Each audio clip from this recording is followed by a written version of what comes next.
Gazette du Togo, une vision sur l'actualité togolaise et sur le monde. Devrait peser très lourd dans la balance. Parce qu'aujourd'hui, on peut dire arrêter la loi, on est en train de fermer les médias parce que l'État n'a pas de conformité avec ça. Ce n'est pas tout ce qui ne nous appartient pas de dire c'est en règle, ce n'est pas en règle, ça c'est à notre administration. Mais nous demandons que la situation qu'est la nôtre, c'est-à-dire qu'on est en train de créer un chômage de facto à une 80aine de personnes, que cela puisse peser dans la balance et qu'au nom de ça, on puisse revenir sur cette décision de fermeture. Vous adressez ce message à qui? Aussi bien au président de la HAC qu'à toutes les institutions de la République, au premier rang desquelles le président de la République, parce que c'est lui qui est le premier magistrat et qui, quand il y a des problèmes dans la maison, c'est à lui de prendre les décisions qui sont les plus opportunes, d'autant plus qu'il nous a dit qu'il est en train de faire un mandat social. Nous pensons qu'au nom de ça, il devrait pouvoir reconsidérer la situation et demander à ce qu'il y ait un retour à la normale. Depuis la fermeture, quelles ont été vos activités? Il n'y a pas eu d'activité. En général, c'est assez mouvementé là-bas. Mais depuis la fermeture, nous essayons d'assurer une sorte de permanence.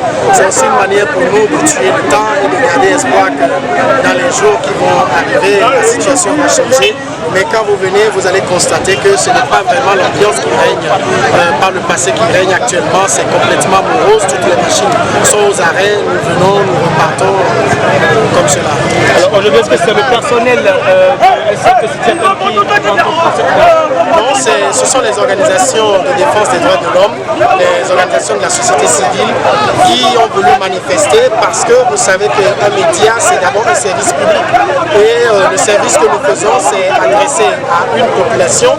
Et donc, c'est ces organisations-là qui ont voulu manifester pour demander que la chaîne qu'ils regardent, la radio qu'ils écoutent, soit ouverte. Et nous nous associons à cette manifestation parce qu'elle est organisée pour nous. Ce serait mal interprété et ce serait inopportun que nous ne puissions pas manifester à leur côté.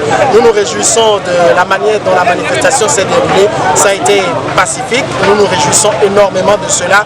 Ça montre le degré de civisme et de citoyenneté des uns et des autres. Et nous espérons que cette manifestation, de même que les recours qui ont été déposés et la diplomatie de couloir qui est en train de se jouer, que tout cela va conjuguer pour faire changer la situation. C'est-à-dire de revenir sur la décision du président de la HAC, le président de la République, de considérer la situation de ses frères et sœurs qui travaillent là-bas au nom du social sous lequel il a placé ce mandat, de reconsidérer la situation pour que nous puissions commencer par travailler. Parce que nous nous disons, cette guerre-là qu'on se livre d'un côté et d'autre, nous les employés, nous sommes étrangers à cela. Il ne nous appartient pas de dire que telle chose est en règle, telle chose n'est pas en règle.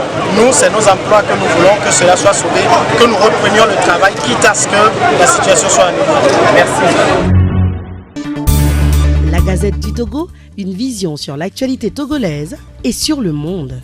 Rejoignez-nous sur le www.lagazettedutogo.com ou sur nos comptes Facebook, Twitter et YouTube. Pour tout contact, écrivez à contact@lagazettedutogo.com ou appelez le 92 80 88 53.